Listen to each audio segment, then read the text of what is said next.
Hey everyone, welcome back to the channel.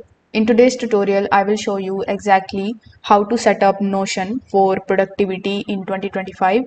We will be building a simple workspace to manage your tasks, your notes and goals.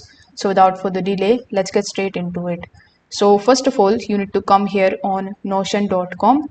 The first thing that you need to do here on the Notion website is to simply set up your account. That is also very easy. You need to click on the option of get Notion for free. After that, you need to select your email address and then you will be here inside your workspace.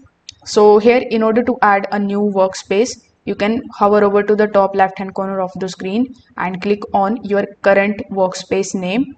After that, select the option of new workspace. Once you have done that, it is going to ask you to select among these three options. So you can select why do you want to use Notion for. You can use it for work, for personal use and for school projects. So I'm going to be selecting work. After that, you can select whether it is for your team or for your own. After selecting that, you need to select why do you want to use it, and then you need to select what are you planning on using Notion for. After selecting it, simply click on the option of continue here in the bottom. Now select the free plan and then you can download the Notion application on your desktop, or you can also skip it and access it in your web browser. Now this is your new workspace. Now based on the themes that you have selected previously, it is going to show you some of the presets.